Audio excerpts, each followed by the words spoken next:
প্রযুক্তি আজকের বিশ্বের এক অপরিহার্য অঙ্গ। আমরা যেখানেই যাই না কেন প্রযুক্তি আমাদের সঙ্গে রয়েছে। এটি আমাদের দৈনন্দিন জীবনে গভীরভাবে প্রবেশ করেছে এবং আমাদের চিন্তাভাবনা, কার্যক্রম এবং জীবনযাত্রাকে এক নতুন মাত্রা দিয়েছে। আজকের প্রযুক্তি এতটাই উন্নত যে মানুষের জীবনযাত্রার গতিশীলতা বৃদ্ধি পেয়েছে।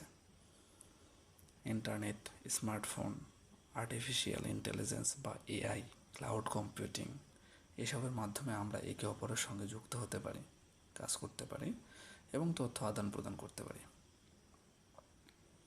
তবে তথ্য প্রযুক্তির সবচেয়ে বড় সুবিধা হলো এটি কাজের গতিকে ত্বরান্বিত করেছে। আগে যেখানে তথ্য সংগ্রহ বা যোগাযোগ করতে ঘন্টার পর ঘন্টা সময় লাগতো, সেখানে এখন তা খুবই দ্রুত। স্মার্টফোনের মাধ্যমে আপনি যে কোনো সময় যে কোনো জায়গা থেকে কাজ করতে পারেন, পড়াশোনা করতে পারেন বা আপনার ব্যবসা পরিচালনা করতে পারেন। বাংলাদেশে প্রযুক্তি খুব দ্রুত সম্প্রসারিত হচ্ছে। দেশের প্রযুক্তি খাতে গত দশকে অনেক অগ্রগতি ঘটেছে। টেলিযোগাযোগ, সফটওয়্যার উন্নয়ন এবং ডিজিটাল ব্যাংকিং সেবাগুলো এখন প্রতিদিনের জীবনের অংশ। উদাহরণস্বরূপ, দেশের মোবাইল ফাইন্যান্স সেবাগুলো এখন বিশ্বের অনেক উন্নত দেশের তুলনায় খুবই সাফল্য অর্জন করেছে।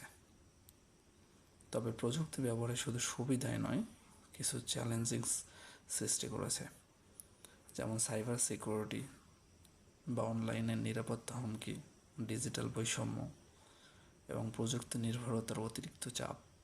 এগুলো মোকাবেলা করা গুরুত্বপূর্ণ, যাতে আমরা প্রযুক্তির সুবিধা গ্রহণ করতে পারি সঠিকভাবে। শেষ কথা, প্রযুক্তি আমাদের জীবনে এক বিপ্লব ঘটিয়েছে এবং ভবিষ্যতে এটা আরও দ্রুত পরিবর্তন আনবে। এটা আমাদের জীবনের প্রতিটি ক্ষেত্রে, শিক্ষা থেকে শুরু করে স্বাস্থ্যসেবা, ব্যবসা এবং যোগাযোগের নতুন নতুন সুযোগ সৃষ্টি করবে। তবে এটি সঠিকভাবে ব্যবহারের জন্য আমাদের সচেতন হতে হবে এবং এর নেতিবাচক দিকগুলো সম্পর্কে সাবধান থাকতে হবে। এভাবে প্রযুক্তি আমাদের সমাজকে বদলাতে পারবে এবং আমাদের জীবনকে আরও সহজ, কার্যকরী